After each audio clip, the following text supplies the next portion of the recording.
Lonely Monk Productions. I don't know if y'all saw the latest Andor trailer yet, but yo. That's my Jawn! Hey, yo, displace the guilt and embrace the pleasure. You're tasting things that don't need to be measured. You ain't being What's good, friends and family, neighbors near and far? Welcome to an all-new episode of the Yo, That's My Jawn podcast. The podcast, website, brand, movement, way of life dedicated to the embrace and championing of your passions. I'm your host, Nate Runkle, a.k.a. Grand Admiral Jawn, a.k.a. Nate 3.0. Back at it again with yet another episode of the podcast. As always, I hope this podcast finds you all in good health and in good spirits. On today's episode, I am joined by master puppeteer and animatronic designer Dave Barclay to talk about his career in film and his recent autobiography, My Life with Animatronics, Movies, Puppets, and Beyond. Dave has had his hand in, pun intended, so many seminal films of my pop culture upbringing, including like The Dark Crystal, Labyrinth, Who Framed Roger Rabbit, The Adventures of Baron Munchausen, and, personally, most importantly, The Empire Strikes Back and Return of the freaking Jedi. I had such an amazing time picking his brain, and that is coming up in a minute here. But first, what's shaking my pals? Hope you're all staying warm if you're in a place that's been bombarded with the cold as much as I have. And if not, if you're somewhere warm, I don't know, can you keep it to yourself and not rub it in? Don't be rude. I tease. No, I may be cold, but I'm not over here just resting under a blanket waiting for the return of some warm weather or something. No, folks, I am cooking. I am working on some things. We are both moving and shaking. All that stuff. Yeah, man, we're lining up what this year is going to look like, and there are some really interesting projects on the horizon that I cannot wait to bring to you. Recently, I've been sharing more and more stuff to the Substack page. Are you following the Substack? Yo, that's my Jawn.substack.com. Are you on it? I've been sharing playlists from the radio shows. I've been doing full video releases for Too Old, Too New with Nate and Bruce. And I'm going to start writing again and publishing there. So if you're into that sort of thing, if you like a little music criticism, go subscribe onto the Substack. Like I said, yo, that's my Jawn.substack.com. Check it out. If you previously signed up for the mailing list, you don't have to do a goddamn thing. I have connected it to the existing mailing list. So you're all good. But if not, check it out. Leave a comment. Do whatever you do on these things. I don't know. I'd love to hear from you. I touch upon this a bit in the episode, but one of the reasons I was incredibly stoked to talk to Dave on the show today is because this year I've been trying to learn more and more about the people behind the things that I have loved my entire life. Not just the main auteurs or creatives who have helmed the projects that have made me the person that I am today, but also the craftsmen who help to visualize the dreams of the dreamer through the dreams of their own. So, guys like Dave Barclay, Phil Tippett, Bill Beretta, or, session musicians like James Jamerson, or Philly's own Chuck Treese, or Carol Kay, Mary Clayton, James Poyser. These are names that you've seen time and time again in the credits. The people who have had a hand in all of the things you love without ever truly being on the receiving end of the credit that they deserve. There are so many creatives that help shape our culture that go unnoticed. And I am so incredibly happy that I have a platform where I can talk about them and, if I'm lucky, as I am today, talk to them. Actually, forget all this stuff. Why don't we just do that? Let's get to the interview.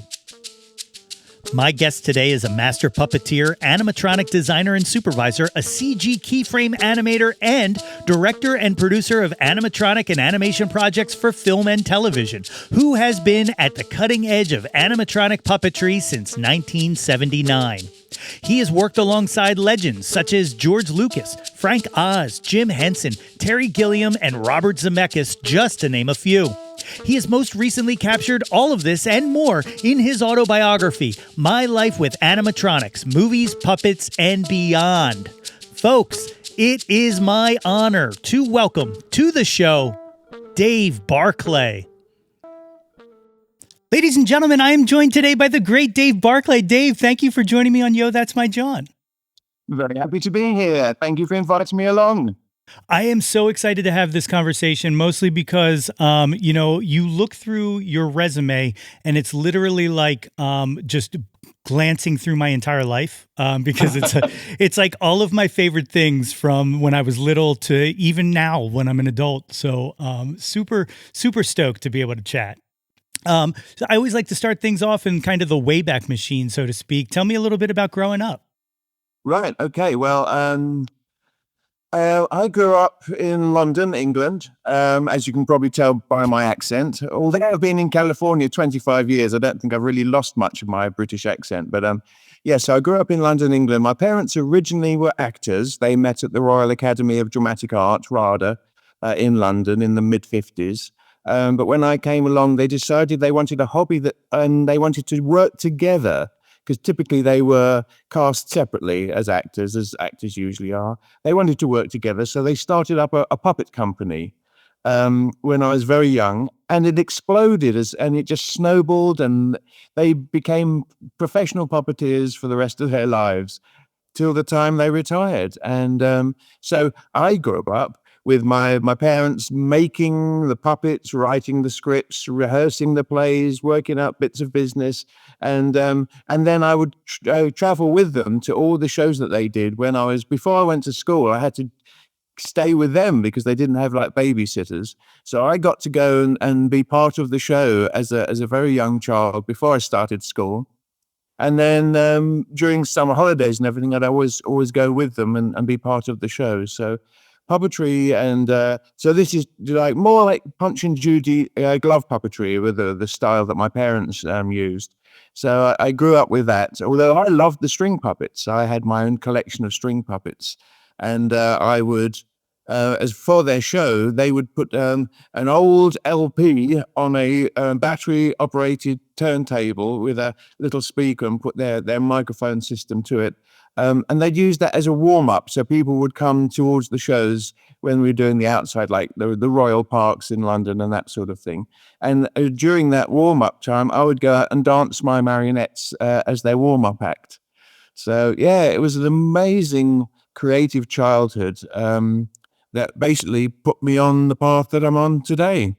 That's incredible. Like, was there ever any rejection to it, or were you always just on board with it? Like, was there ever like, because sometimes if your parents want something for you, you turn around and you're like, no, I don't want that. You reject it or whatnot. But were you on board the entire time?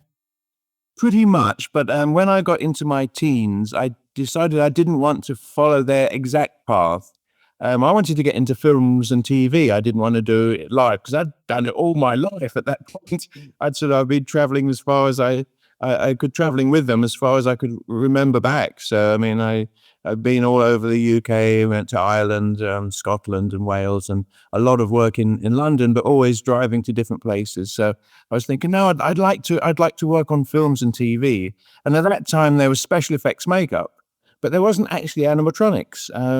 So the job that I wanted hadn't yet really come about. So yeah, I got to a point where I thought, I don't really want to do this live puppetry thing. I want to be more involved in films. So I started making prosthetic makeups and special effects masks and that sort of thing, and some costumes, and trying to see if I could get into the special effects side with little miniatures and models.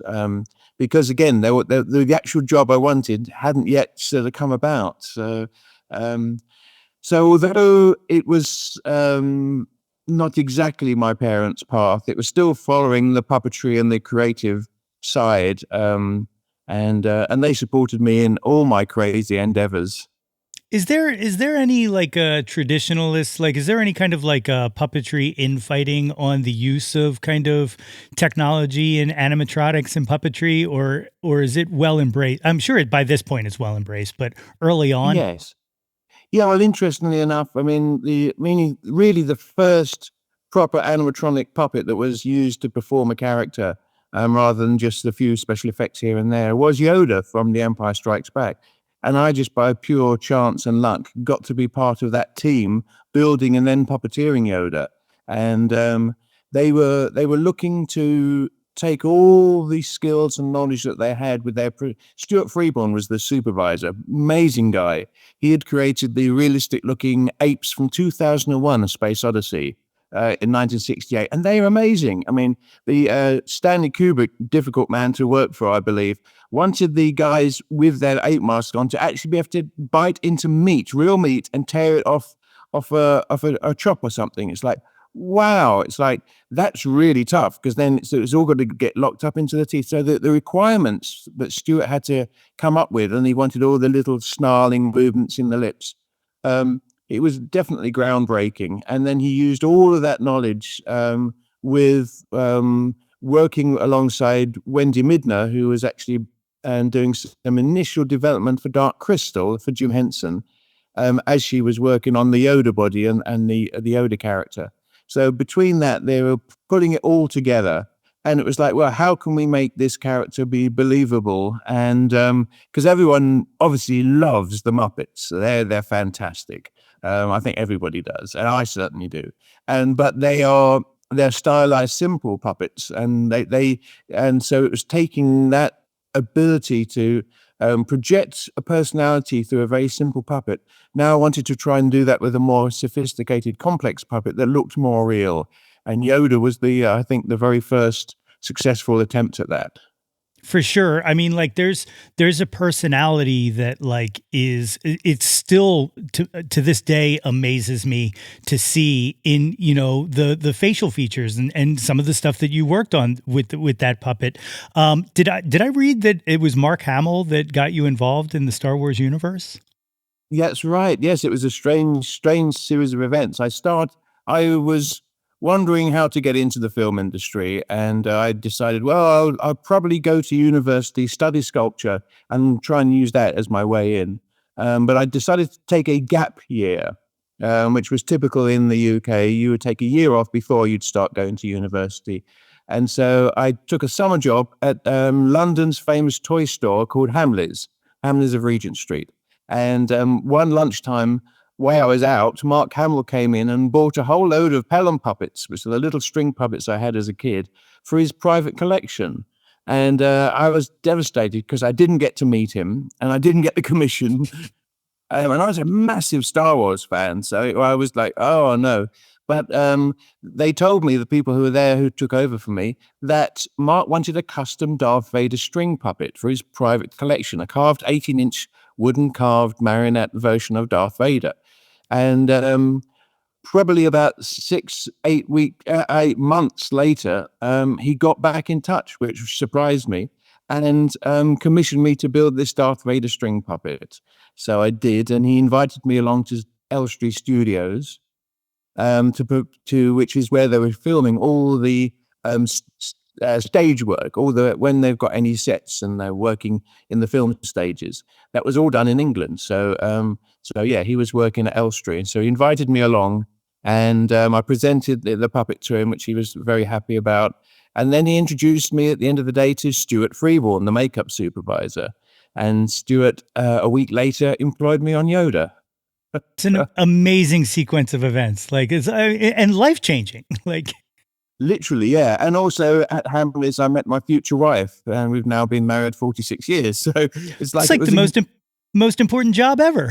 Yeah, absolutely. And it's like, it's like I'm just going to be doing just selling some toy puppets, and I lasted about 6 months. I'm not really an indoors sort of shop sort of person. I'm not a 9 to 5. Although when I do work, I'm usually working from about 5 in the morning till 11 at night. So I don't know why I feel I can't do it like regular hours. But I guess the fact is that in my entire career, I've had periods where I'm working almost 24/7. And then there'll be some weeks off where I've got complete control over my life. And but there's never a guarantee of any income. So it's been a fascinating 45 years in the movie industry. It you know, it's before I continue on, I gotta wonder, do we know, does Mark still have that Yoda or Vader puppet? He does, yes. The last time I saw him a couple of years ago now, Derek Mackey, who is my manager at Cool Waters, he said to Mark, "Oh, Mark, do you still have the puppet that Dave made?" And his wife Mary Lou said, "Yes, we do. It's still in storage. We're going to have to get that out," she said. So It's amazing. So they still have it. So amazing. It's great. But the sequence of events is just like the happenstance is amazing, but it doesn't happen if you don't have if you don't have the talent and the skill work behind it. And I gotta think having a lifetime of puppetry prepared you to be able to adapt and, I don't want to say show off, but like impress people to be able to take you on like that. I mean, through chance you end up from that makeup job actually as the assistant puppeteer and then taking over in the final week of Yoda, which is an enormous responsibility on something. It's not like it was on the first Star Wars where it was an unproven thing and people were, right, like flying by the seat of their pants or whatnot. This is now the greatest, the greatest series in history at the moment, and probably still is. How do you do you even take time to reconcile that as you're stepping in, or are you just like time to work? Well, at the time I didn't. At the time it was. Well, I mean, when I went for the initial meeting where I got the job, which was a week after I saw Stuart introduced by Mark, went back, and I thought I was going for a different interview. I thought somebody wanted a carved wooden marionette body for one of the toys, and that's what I thought I was going back for. And so, but when they finally said, "Oh, and Stuart would like to employ you in the makeup department," I mean, I was like, absolutely floored. I didn't see that one coming at all. I was completely, so when I went in, I was fully confident because I knew I could make this marionette body. But so then he said, well, when are you free? When are you available? I said, well, I'm available right now. So he said, all right, you started yesterday because it was a Tuesday. So he then took me to the workshop, and I started working in Stuart's lab. That the very time that I had the interview that I didn't even know I was interviewing for. So it was like, so I'm like shell shocked to a degree. And of course, he wants to know what I can do, and so he gives me various different tests. And I was thinking, well, this won't last. I mean, but he did. He found jobs for me. I did them very professionally to the best of my ability at the time, and that was my start. I mean, I had made a lot of makeups, costumes, puppets for various different things as a teenager for my own Standard 8 cinefilm home movies, because it was before video even. You certainly couldn't do anything on a phone. There were no mobile phones.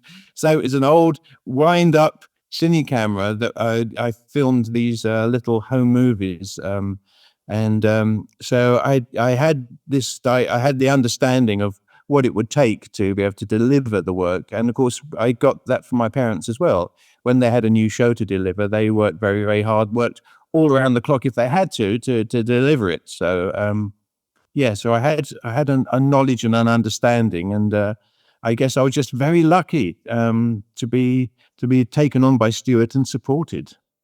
Yeah, and then that segues into working closely with Frank, and then getting brought into the Henson Company to work on Dark Crystal. When you first heard about the concept of the Dark Crystal, like how mind blowing was it to know that Jim had kind of fashioned this world and it was going to be done entirely through puppetry?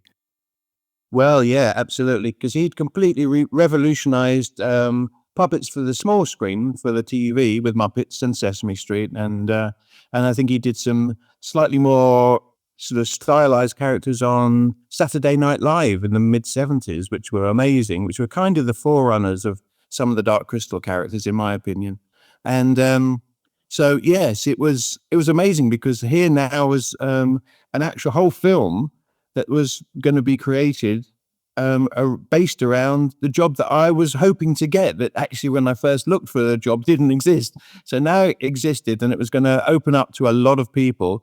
So I think they had about 500 people on the Dark Crystal crew, initially just starting off with a small group and building up. And I was the first British puppet maker and puppeteer on Dark Crystal in November 79.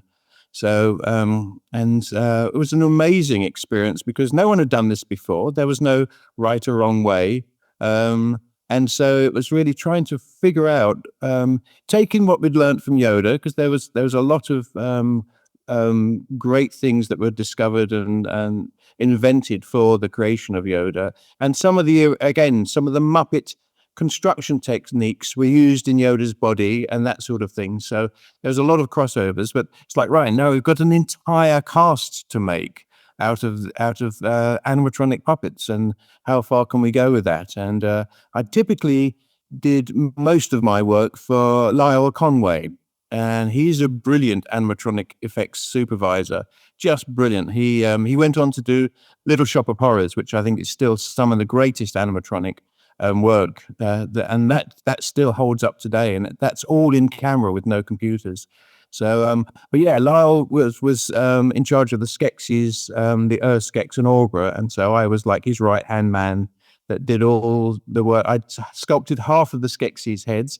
Lyle would sculpt one half, and so now you do the other half, David. So then I would use his style of sculpting and sculpt the other side of the Skeksis. So I think it was amazing. I wanted to go to university to improve my sculpture skills, and Lyle showed me in every day at the Jim Henson Creature Shop. So, I mean, talk about sort of getting your wish come true. It's just like unbelievable, really. So, and yeah, again, that was how far do we go with the mechanisms? And I know Lyle and we were really, because Lyle's a great puppeteer as well, and did some work on built some puppets for the Muppet Show, for instance. So he understands all of that. So it was like, right, we've got to make these as light as we possibly can, because it could very easily become too heavy, and you won't be able to get a decent performance if the puppets like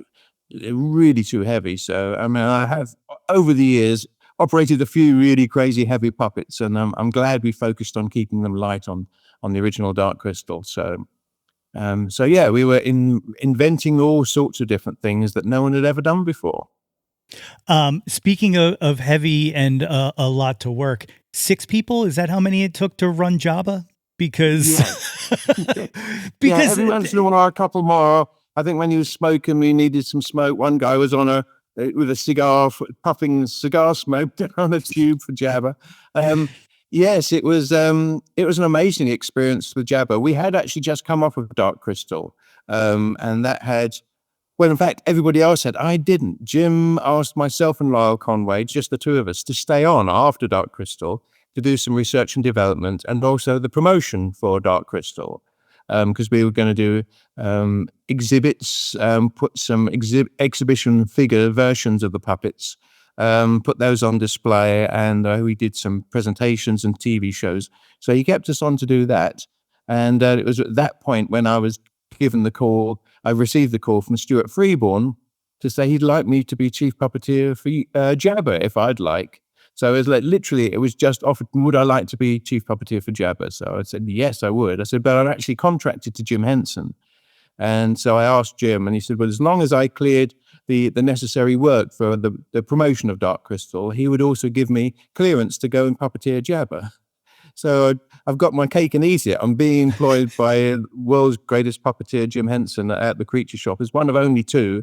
And then he releases me to go and do chief puppeteer for Jabba. So it's amazing. So, and so Toby Philpott and I had worked on Dark Crystal together. So, and that was a unique experience because Jim and Frank basically invented how you film these sort of characters, how you go about it, and how the teams of performers come together to bring a single character to life when there are lots of puppeteers. So fortunately, we had that experience, so we were able to pull on that. And so Toby and I were inside Jabba, and then we had outside Bob Keane and John Coppinger using radio control. The servos had just about got good enough by the time we did Jabba. They weren't on Dark Crystal, but they were a few years later. And so Jabba's eyes were servo controlled, and so Bob and John did all of that from outside looking at Jabba, and we were inside. And then Mike Edmonds was on the tail, sometimes Tim Rose was on the tail, and then lots of sneers, and Mike Osborne often would make his stomach breathe. So we were getting to that level of trying to keep him subtle but alive at all times. But yeah, 6 puppeteers usually. It's amazing to me because it's an effect a practical effect that still holds up, and it always makes me curious, like, and I'm sure it has to do with cost or size or maybe I don't know, but like I'll never understand why we've completely abandoned, not completely, but for the most part, in a lot of big budget things, have abandoned practicality, because to me, like, it ages so much better than some of like the rudimentary CG at work. Yes, I mean, I think that was the thing. I think there were a lot of people really intrigued and loved the advances in CGI animation, and I was one of them. I loved it, and I actually got involved and have done some animation in my time. But I think in some of the mid '90s, the technology wasn't quite there. The detail, the weight. There's still something about CG, unless it's done incredibly well.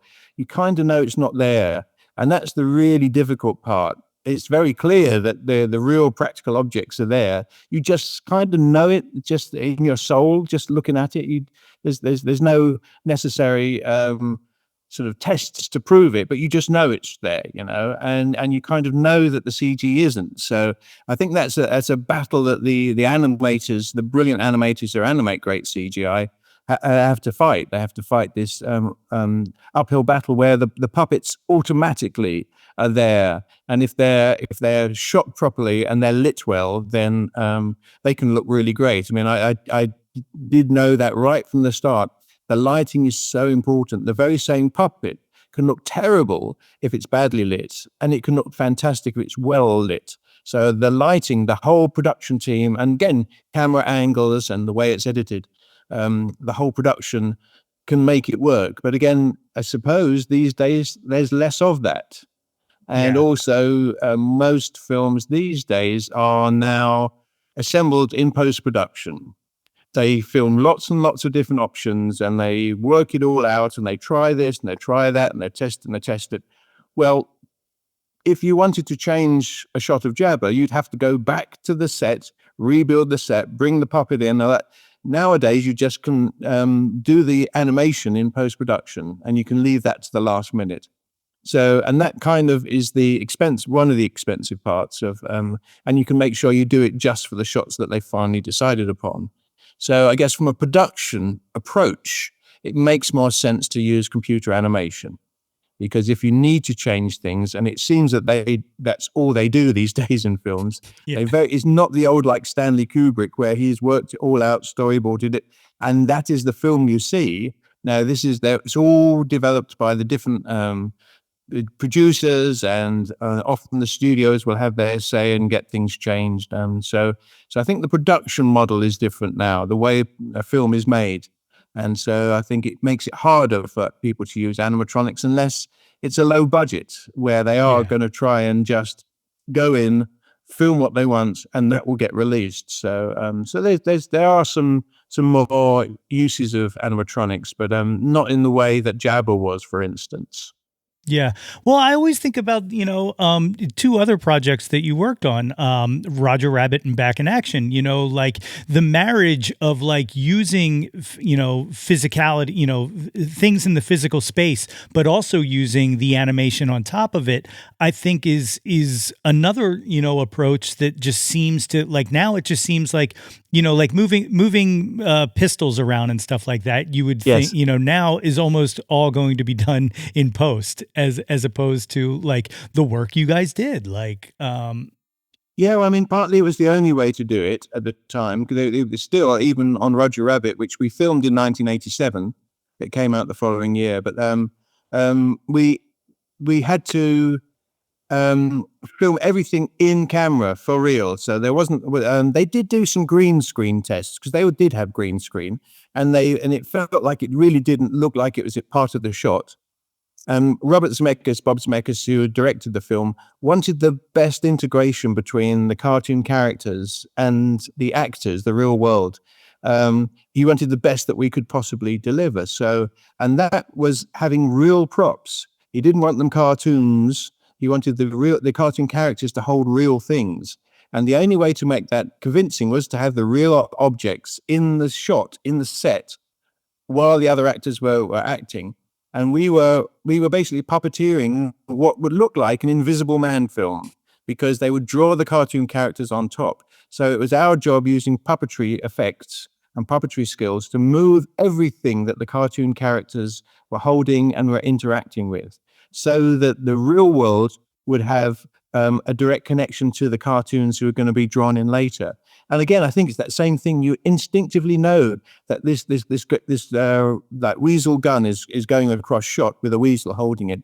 You instinctively know that it's actually in the shot, because the way it's reacting to the light, it's all very, very subtle. And they do some pretty good duplicates of that in computer animation these days, but back then that wasn't possible. But even so, there's still something, you just know that gun's in the shot. So therefore, so is the weasel, because the weasel's holding it. So just instinctively, it helps to get the animation to link into the set.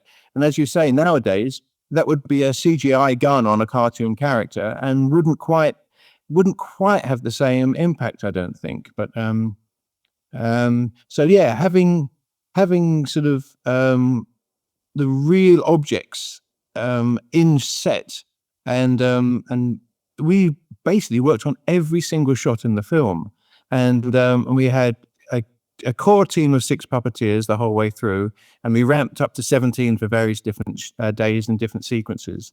So it was, and that was a department that wasn't originally planned for. So, so we ended up just really extending what was possible and inventing lots of new ways of bringing these objects to life with a personality as well. It wasn't just moving them. Yeah, they had to have the personality of the particular cartoon character that was holding them. So it was like a hybrid performance and special effects, rigging, puppeteering job that it was absolutely amazing, and one of my proudest moments in filmmaking. Yeah, it's incredible, like, and I feel like it's another thing that I always go off on these weird tangents about nowadays, blah blah blah blah blah. But like, I feel like the spirit of collaboration and a community of people working on something, as opposed to, like, it feels like we're getting more insular and kind of trying to do things with less people and do things by ourselves.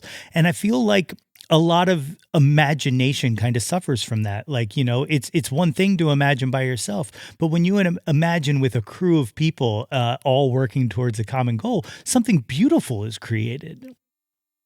I agree, and I think that was very much the case of the original Star Wars. They had literally the best people at the top of their game, again, from the original film onwards, who were just phenomenal. And they were doing things out of necessity at times, but also they were just really very clever and brilliant filmmakers who used all the tricks that they knew to bring this amazing world to life, and just phenomenal craftsmen and artists. And that's one of the joys of being on a film, is that all this creativity from so many departments. I remember Bob Zemeckis on Roger Rabbit particularly appreciating every single person on the crew, because everybody brought something special to the movie. And he really did. He really was appreciative of everybody on the film. So, and typically that's the case. Jim Henson and Frank Oz were just the same way. So it was just, Yeah. it was a magic time of filmmaking, when you had to, because you couldn't fix it in post. So it had to be done there and then. Yeah. We jumped around, but Labyrinth, they just announced they're going ahead with a sequel. Any chance you might do any work on that, or? I think it's unlikely. Yeah, I didn't work on the new Dark Crystal series. I was working on another project, so it didn't work out that way. But I think it's probably time for the new generation to step up and try new things. But yeah. It's Labyrinth is a tough one, because to me, so much of that was with David Bowie. So he was absolutely delightful human being, and made working on the film such a delight, so special. So but I mean, yeah, it's, if they get the right script, it could be really good. So Yeah, I'm a cynic, so and a skeptic. So, but yeah, if you take away Jim Henson and you take away David Bowie, I'm just like you have a long hill to climb there That's to true. to hit but bare minimum, like. Yeah, that's true. And the interesting thing was back in the day when Labyrinth was released, none of the distributors really wanted to support it because again, it was, I think, ahead of its time. They had a female teenage lead who is the hero. And it's like no one had really done that before. And it had all these fantastical creatures. And it was just like, oh, wow, okay. So this doesn't fit in any of the boxes we used to. So it didn't do well initially because I guess the old men that were running the business didn't feel that it was a film for them, which it probably wasn't ever intended to be. But for the audience that it was, they absolutely adored it, and kids who grew up with it these days, they would absolutely say. Some of them have said to me directly, it literally saved my life. It changed my life around. So it's like, wow, it made a huge impact on people's lives. And so it's a tough act to follow. And so, but let's hope. I mean, and for me, it's always down to the script. It's always the script. If it's in the script, then you're good to go. It can get better or worse depending on whether someone messes with the script. But if you've got a poor script, then it's never going to be right. So. Sure. So that's hopefully it's been, many years, 40 years. So it's, and also the probably the market's different. People want a slightly different film. If they did an exact copy style-wise of Labyrinth, maybe that wouldn't be so popular. So there's a lot of challenges to bring that to life, but I wish them well in doing so.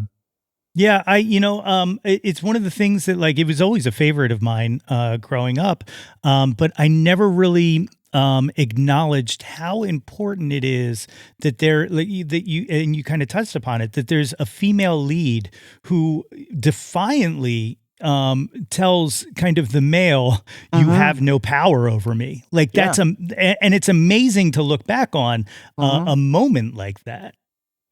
Yeah, I mean, so I think it really was ahead of its time, and but that was Jim. He always was.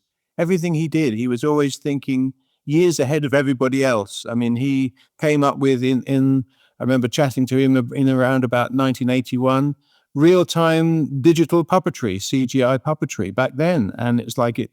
And he had an idea for a show where they would start off with puppets that looked like animation, and then when the technology got good enough, they'd switch it for real-time digital puppets. And of course, it took decades more until the technology was actually caught up with Jim's vision. So so he was ahead in his thinking about pretty much everything, I think. So.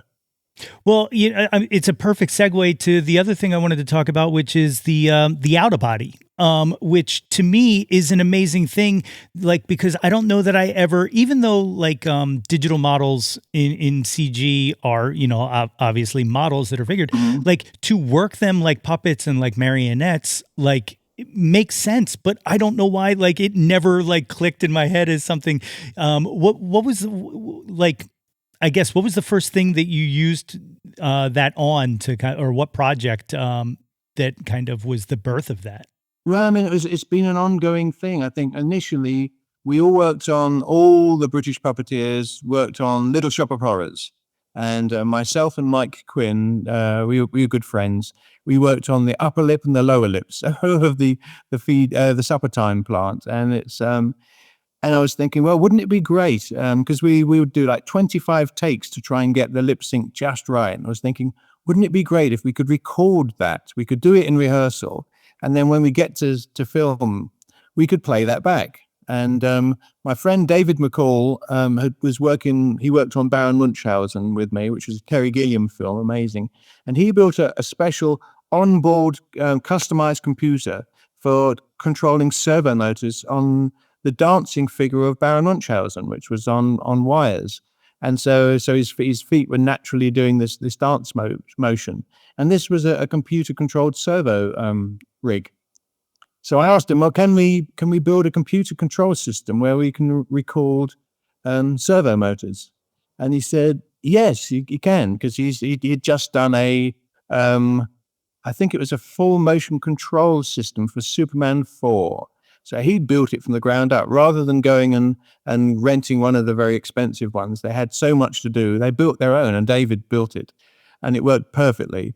So he had, again, basically all the basic knowledge. So he created a control system for us, and he started in 1990, and he delivered it in 1991.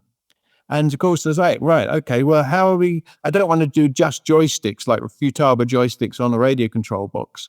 I want to be able to puppeteer it. So I created my first puppeteer glove in 1991 for a high definition project, which again at the time was like high definition. It was unheard of in 1991. So we went to Switzerland to film this test with an animatronic character, and I used the glove to control the face and the lip sync. And then that basically evolved over 10 years until it's like, right, now I need to create a whole series of these outer body gloves.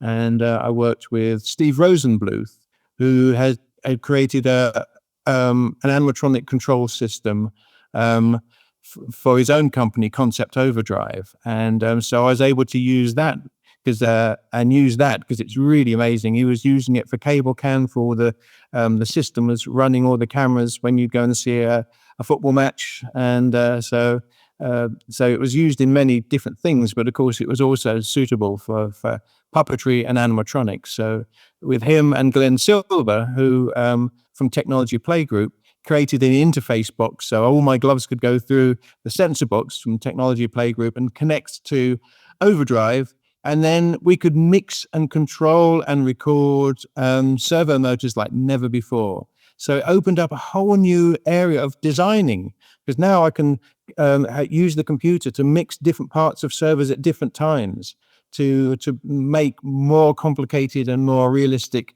expressions. So it opened up this whole new world of design and engineering. It's a long way from Punch and Judy, isn't it? It's a long way from Punch and Judy, yeah. And for me, it's all self-taught.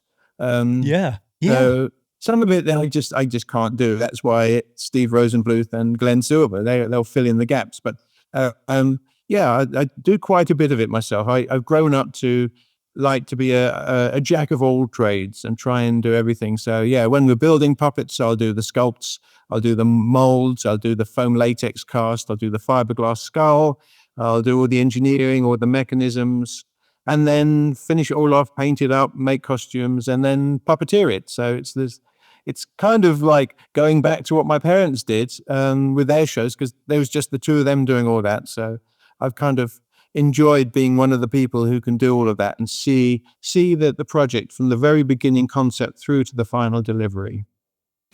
Speaking from the beginning all the way through, you got the memoir coming out. It comes out this month. What was the process of putting that together? Did it unearth anything that you kind of, now that you're looking at it as a big picture, as a part of, instead of just living it, what did it awaken, I guess?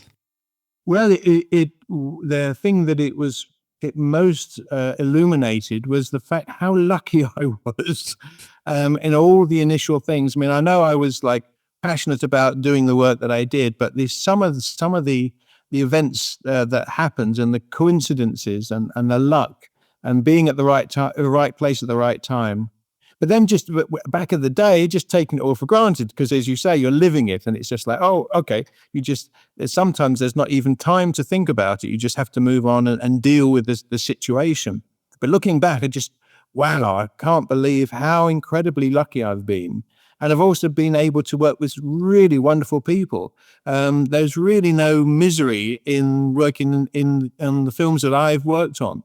Some people have said that they worked on films that have been, oh, it's terrible, I hated it and everything. But no, I've been lucky, and all the actors that I've worked with have been fantastic. And so looking back on it, it was like, okay, well, how am I going to? There's so many stories. There's so much. It's like, what do I put down? How do I write this thing? Because a good friend of mine, about 20 years ago said, "Oh, David, you've got to write it down because if you don't, no one else will." I said, "All right, okay.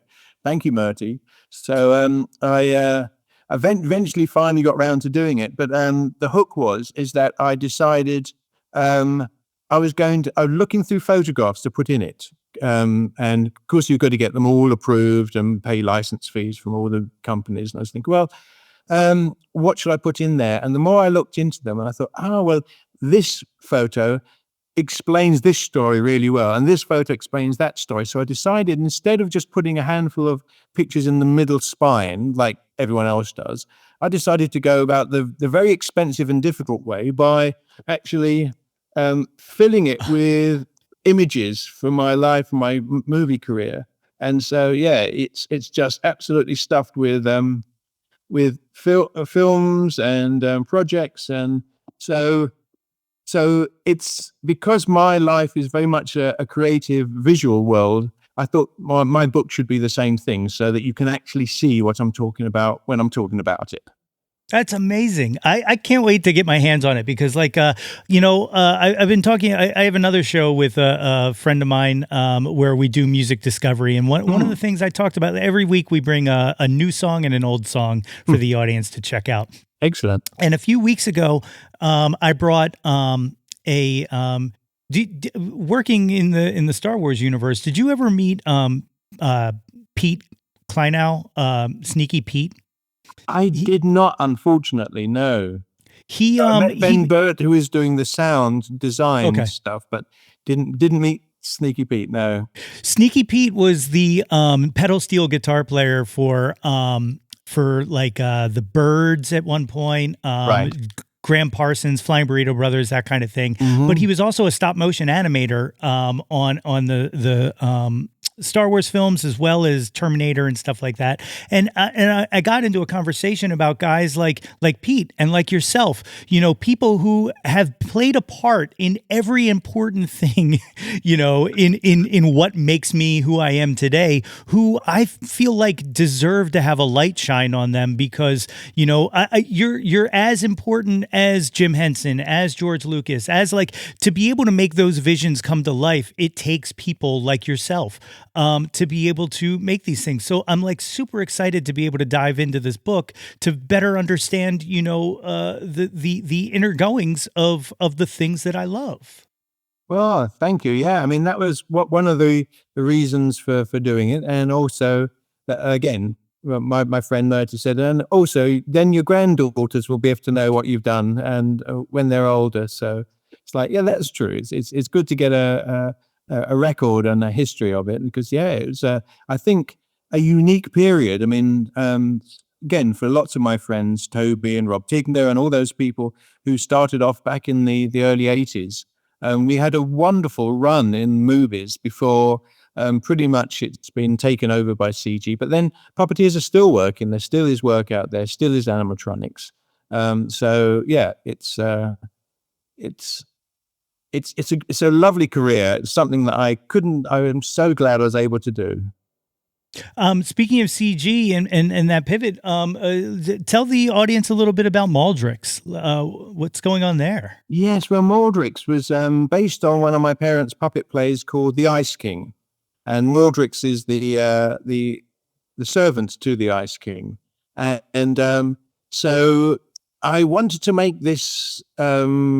Take their original puppet play and make it into a screen version from the time I was a teenager. And I kept talking about it and I thought I'll never do it. And then eventually, about 15 years ago, I thought, no, if I don't do it now, I'll never do it. So, and I started off planning to do all the close-up shots and mid shots with animatronic puppets and then use computer animation for the wide shots. Because again, I was looking to see if I could get some funding. Two producer friends of mine said, yeah, they would look for it. But when we started, it was just after the 2008 financial crash, and there was no money for independent animated films anywhere. So it all changed.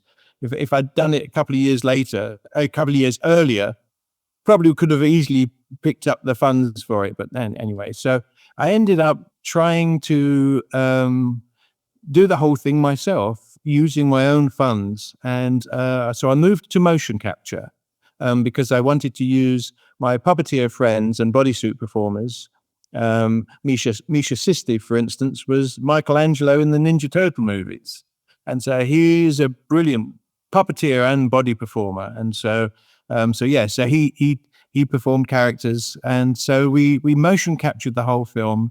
And that is a computer animated film that's but it's all performed. So so the facial animation, I stuck dots on my face to do all the different expressions and dialogue. So again, it's a hybrid. It's not really like any animation film you've seen before.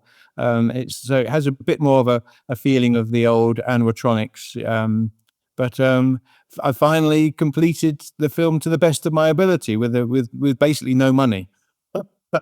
It's incredible. I watched the trailer, and I got to say, it's fun. I didn't know that it was mocap, but like now knowing that makes so much more sense, because I feel like the character movement is something, like even on a smaller budget, like there's movement that you don't see on like enormous budgeted animated films right now. Like I just feel like little nuances and little tweaks and knowing that like it was put together by puppeteer friends and whatnot, like it also makes so much more sense to me, because it's the kind of things that I've always been attracted to and attached to with the physical puppets. So well, excellent. Yeah, I mean, that's what we wanted to do. We wanted to do something slightly different, but of course, when initially I was trying to see if I could get it distributed, everyone's saying, well, it doesn't look like Shrek. And it's like, well, no, it's not meant to. So, oh, well, no, we don't want it then. So, okay. So again, kind of a little bit like when you try to do something different, it doesn't fit in the same box. So maybe one day I'll be able to get it distributed. So, but yeah, for me, it was really a homage to my parents, to thank them for everything. And my dad's voice is in it as the Ice King, and my mum's voice is in it as Marshy, and I'm playing a character called Callus. And so yeah, it's a family sort of almost home movie, but using motion capture.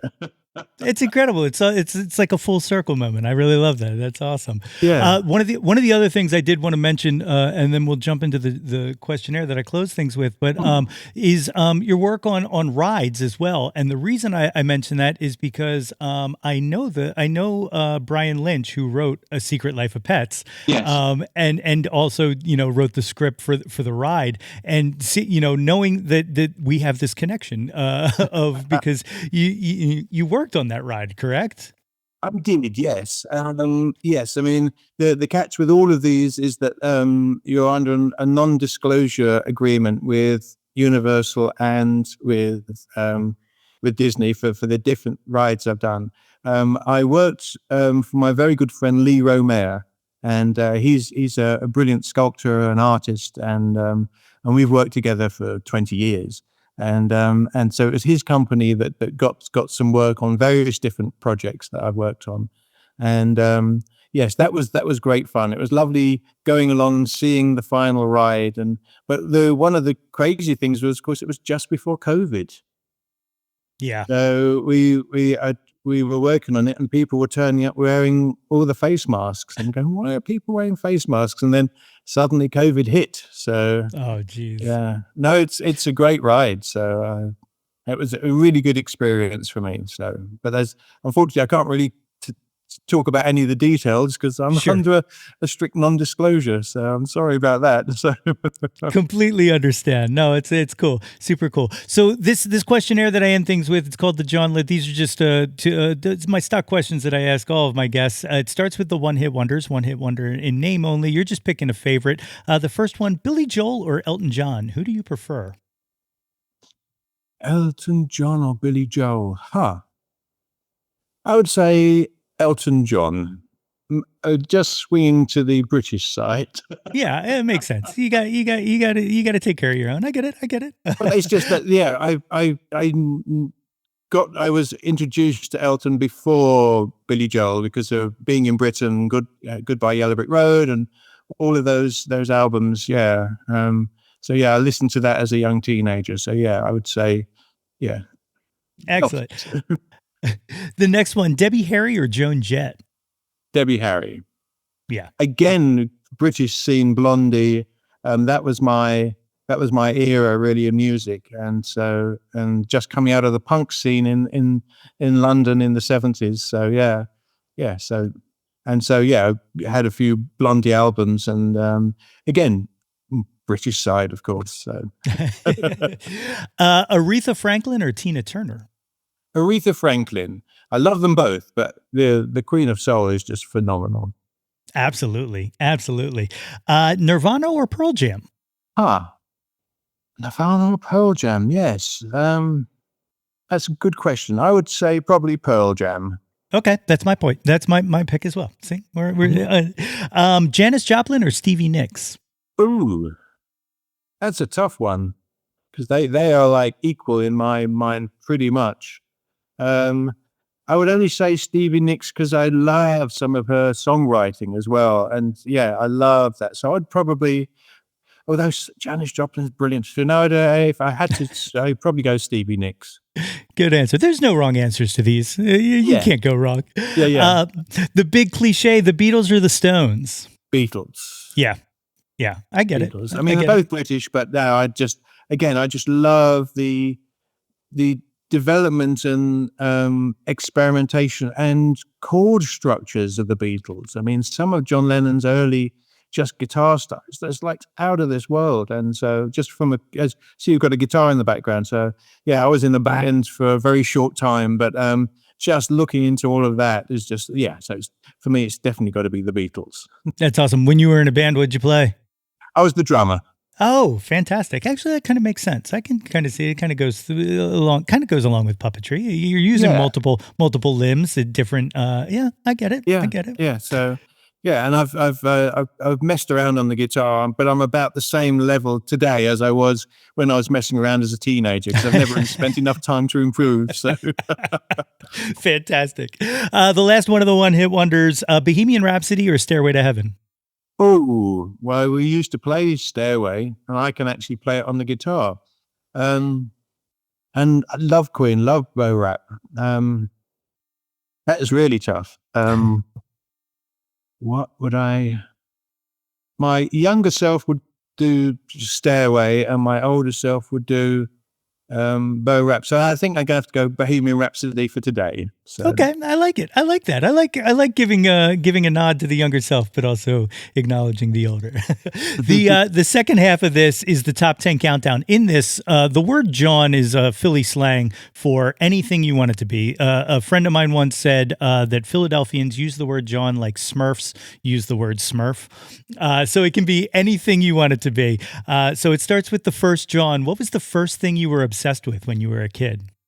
The first thing I was obsessed with, 101 Dalmatians. I read the book and absolutely adored it. And we had a local library, and I took it out, I think, 20 times from the library constantly. And I read it cover to cover, then kept reading it, and then had to take it back and brought it out again. I absolutely loved that book. And it was, so that was the first thing that I really became obsessed about. That's incredible. You just completely awoken a memory in my own brain of taking the same book out of the library over and over again, because for me it was Shel Silverstein's A Light in the Attic. Right. Which like actually all of the Shel Silverstein, Where the Sidewalk Ends and whatnot. But yeah, that's such a perfect childhood memory of just like, I remember my parents being like, "Don't you want to read anything else?" And I was like, no, I'm good here. I like this one. All right, okay. Yeah, exactly. I just want to stay in this world. I guess that was it. I wanted to stay in that world. Yeah. Yeah, for sure. Number 2, what's your current job? What are you into right now? Oh, what am I into now? That's a very good question. I guess I'm into sort of decorating and just making my house look better. My grandfather was what was called a grainer and marbler. So he would actually do fake graining and fake marbling often for British pubs. if they wanted to have it and make it look like it was a walnuts pub where it would just be regular wood and he'd paint it. He was probably London's best. And so there was a certain amount of construction work that he, and in fact, my father and my uncle did when they were young men, that I got to observe. So I have a basic understanding of a lot of that stuff and carpentry. So that keeps me interested. It's still being physical, and what it does, it also triggers some of that creative side. I haven't really built any puppets recently, but I probably will soon. It's awesome. Great answer. Number 3, what was your first concert? What was the first live show you ever saw? First live show. That's a good question. I think it was the Jacksons. Really? Yes, Michael Jackson and his brothers. Just after because they moved to the Epic label and called themselves the Jacksons. I think that was the first concert I went to. Fantastic. I always mention this, but now there's a certain importance to mentioning it now. My first concert and my second concert, they were both David Bowie. So wow, yes. No, I never saw him. Never saw him with him, and a couple of times. But yeah, I didn't actually get to see one of his shows. That's crazy. That's wild. Number 4, what was the last live show you saw? Last live show, Nick Kershaw in London. Nice. British sardonic pop guy who always write. I just love his lyrics. They're just very British. Oh, I love it. I'll have to check some out. Number 5, what was your favorite concert? Best live show you ever saw? Ooh, favorite concert. Let's think. Wow. I think it was probably Sting at the Royal Albert Hall in London, many years ago now. Seen him a few times, and one of my things is I had tickets for Led Zeppelin, which ended up being their very last ever British concert before John Bonham died, and I couldn't go because I was working on The Empire Strikes Back. So so I had tickets to go and see Led Zeppelin, and I never saw them in the end because then that was it. I thought, oh well, I'm working on Empire. There'll be loads more Zepp concerts, so I'll So that was. Wow, that's incredible. Like it's like one of those like, oh damn, but then also you're working on Empire, so like it's like it weighs out, I guess. Yeah. Number 6, who have you never seen live that you wish you could have? They can be living or dead. Oh, that is David. Well, yeah, I would say I'd like to see David Bowie, and I would like to have seen Queen as well, and obviously, quite a few. And again, I was always working. I mean, we got to see Fleetwood Mac doing the original Rumours tour, and saw Stevie Wonder, saw Diana Ross, saw Michael Jackson alone as well. When he did his tours. But yeah, most of the time it's like, and I saw Steely Dan, which was brilliant. I loved Steely Dan. So, but yeah, most of them, I was always too busy working 24/7 guys. So I missed I didn't see any Beatles, of course, because I was too young, but would have liked to have seen them. Yeah, for sure. For sure. Number 7, name an unappreciated Jawn, something you wish people paid more attention to. That's a really interesting question. Something that's interested. Well, it sounds a bit. I mean, I love it when people appreciate puppetry. But that's a little bit too on the nose, isn't it? It's like, yeah, it's what I do, so you should like the things that I do. I think following your passion. I think that's what I did as far as my career, and when I've met people who have done it, they've just really enjoyed their lives, and I think it's never too late to do that. I think it's always good to enjoy what you want.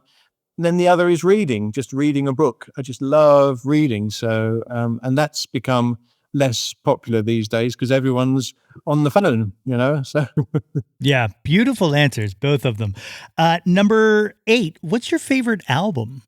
Ooh, wow. Well, that has changed so many times. Wow, favorite album. Huh. I mean, recently I love lots of The Elbow. They're brilliant. But I mean, I think probably I've got to go back to my younger days. Probably the album that hit me the most and I enjoyed the most when it came out would have been Thriller, I think, with Michael Jackson. It's I an think so. incredible album, isn't it? Like, It really is an incredible album. Yeah. I mean, I love pretty much anything in the Beatles as well, but something that actually came out and yeah, just the events that was Thriller. And then, of yeah. course, the John Landis video changed the world with that as well. So, yeah, it's I've got hundreds that would be in there, but that's the one I'm going to settle on today. I like it. I like it. Number 9, name an artist whose output you'll consume anything they release. Interesting. Well, I'd say again Nick Kershaw because I love his stuff. Also Elbow, I love them too. Both British. Yeah, so those guys. Perfect. And number 10, the last and final one. What is your favorite Jawn of all time? Can be anything you want it to be. No, that's an interesting one. It's my favorite of all time. Favorite Jawn of all time. Again, there's different parts in different eras. When I was a teenager, it would have most certainly been Planet of the Apes, the book and the movies and everything. It inspired me so much. I loved the narrative, the storytelling, the style of filmmaking. That was amazing. And that was then later replaced by Star Wars. And so Star Wars and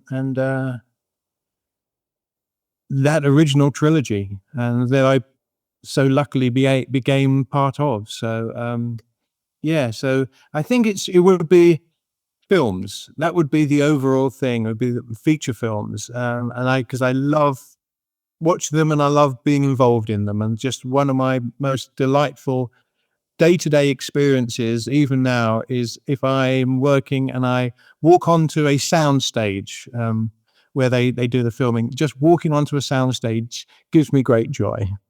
That's a brilliant and beautiful answer.